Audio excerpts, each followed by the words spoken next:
Now, I want to transition to, I did mention testing before, being a big part of your transformation as well, because that testing then allowed you to have a closer look at things that you maybe couldn't see on a surface level. And that testing then, opened the door for potentially different protocols that could be used and individualized to you. Now, when you went through that testing protocol, let's talk about the testing protocol first, and then we did touch on it in one of the earlier episodes, but let's go through the testing protocols and then the information that gave you, and then how that shaped the decisions on what the elimination diet looked like. And we'll discuss what an elimination diet is, how an elimination diet works, and why it is important to, have a look at nutrition as a whole and how it affects your digestive system, which then affects, every other system in the body. Yeah, totally, man.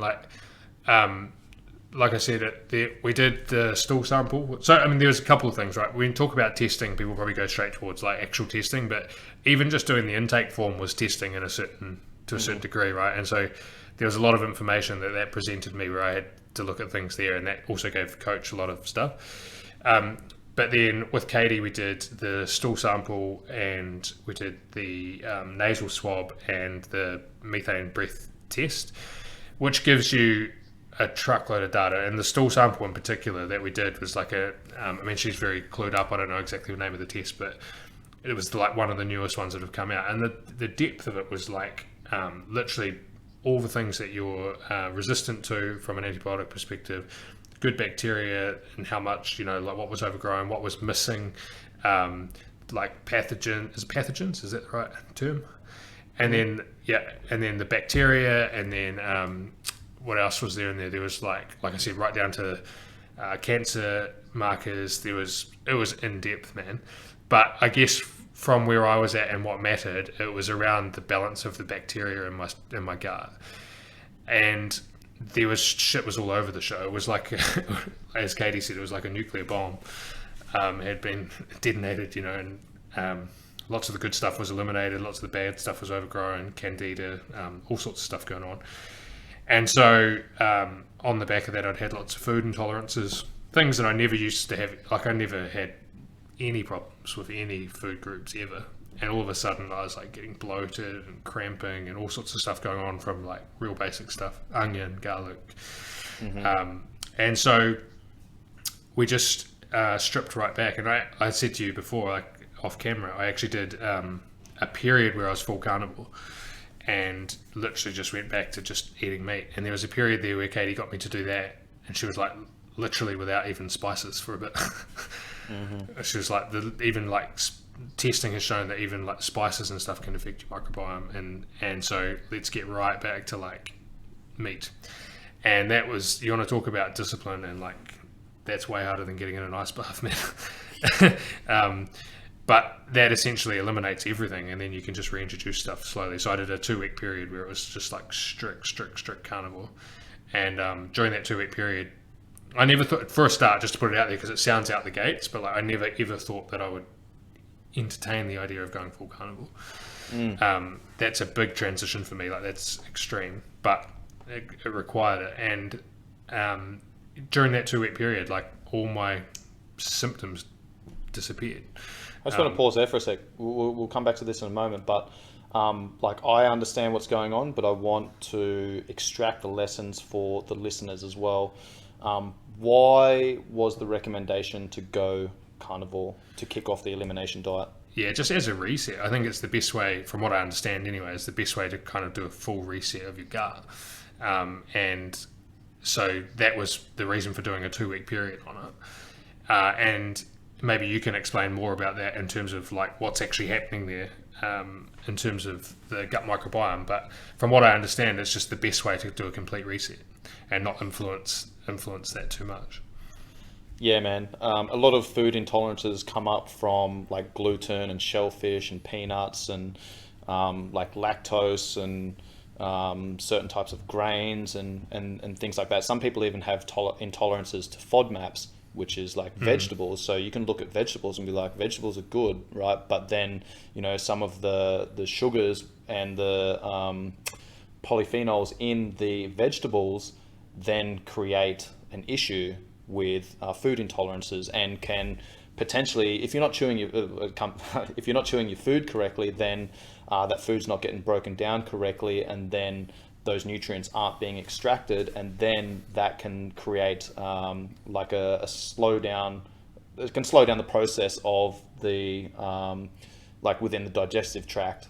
So then maybe some of those vegetables are fermenting in like the small intestine, and can get caught between the small exactly, man, get caught between the small intestine, the large intestine, and then there's like a flap between the two, and sometimes those vegetables can sit there and ferment and create bacterial overgrowth and all that type of stuff. So yeah, there's so many different ways that food intolerances can be created. So the point of the elimination diet is there's a couple of different ways to do the elimination diet. So that's why I was interested in asking you on how you went about it, because one way of doing it is just fucking going balls deep and eliminating every potential trigger to these intolerances. And that is literally fucking removing everything and keeping it really simple with, just meats.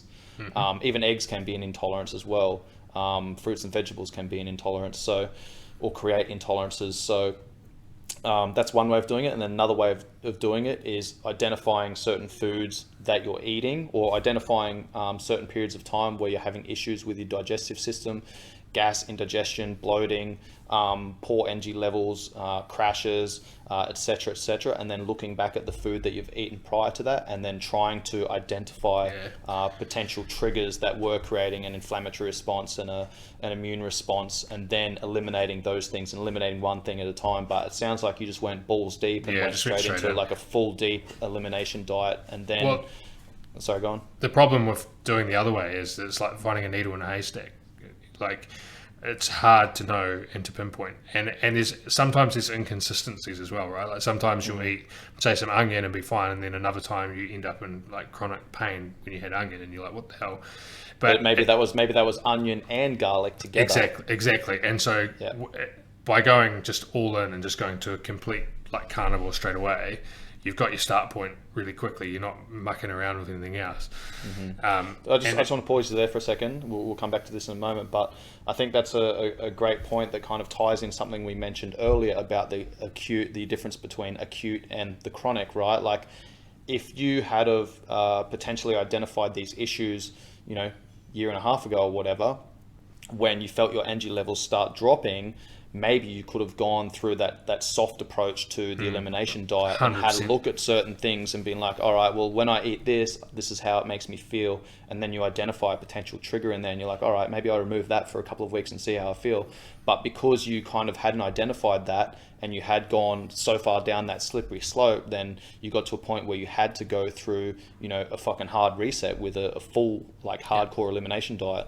100%. And also, chuck 18 to 24 months of antibiotics and different stuff in there as well. It's like, that was just what was happening. And like, I had full trust in Katie. Like, she's unbelievable in that space. She's a top integrative nutritionist in the country. She's worked with a lot of like the All Black, like Dan Carter and people like that. She's good at what she does. And obviously, and I was paying her to tell me what to do to a certain degree. Like you said earlier, I know there's certain things, certain knowledge and a base understanding, and then there's like, you don't know what you don't know. And that was her recommendation, and I just went and did it all in. I committed to it and did it. And again, like, you get instant feedback, and all of a sudden a lot of the discomfort goes and a lot of the symptoms that you're having disappear, and you're like, okay, we've got a start point here, like, we're in a good place. And then you can reintroduce stuff, like you bring some onion and some garlic back in, and you don't do them together, you bring one thing in, and that's fine. And then you bring something else, and then something else, and then you sort of piece it together. And at that same time, I was doing a pretty heavy supplement protocol as well, that, like proper practitioner strength supplementation, and we're talking like 6, 7, 8 different things a day, like a part-time job taking your supplements, but all around repairing gut health and specific to the imbalances that I'd had through my tests. The elimination of everything right down to meat, plus the supplementation to like help repair the gut lining and to balance things out, and then building on the back of that as a foundation. Yeah, I love that, man. Now, I just want to talk about the process of reintroducing foods as well, because I think this is important, a massively important piece of the puzzle when it comes to an elimination diet, right? Like, as you said, you don't introduce a number of foods at the same time. You may, introduce, for example, like a glass of milk, and maybe you pay attention. If you haven't had milk for whatever 4 weeks, okay, you have a glass of milk and you go, all right, I know that I didn't feel any indigestion, no bloating, no gassiness or anything like that. All right, cool, I'm gonna do that the next day and the next day and the next day. All right, cool, I've done that for a couple of days. I know that I can get away with 250 mils of milk, but then maybe you bump that up to 400 mils and you're like, oh, I can start feeling that affecting me. So then you're not only looking at what foods affect you, but you're also looking at how much affects you. Yeah. Because it's not about completely, sometimes it is, but most of the time it's not about completely removing things. Sometimes it's about looking at what your tolerance levels are, so 100%. Then you can go, hey, as long as I stay below this level, then I'm going to be okay. But then once I start if I have 250 mils of milk, but then I also have some cheese with that combination, maybe that's going to cause me some issues. So you need to look at your tolerance levels as well. 100%. And I guess the thing that was evident for me throughout that process was that a lot of the time that like, I know that I don't react that well to dairy, but I can have a bit and and there's no problem. But like if I have a heavy dairy meal or something, I'll know.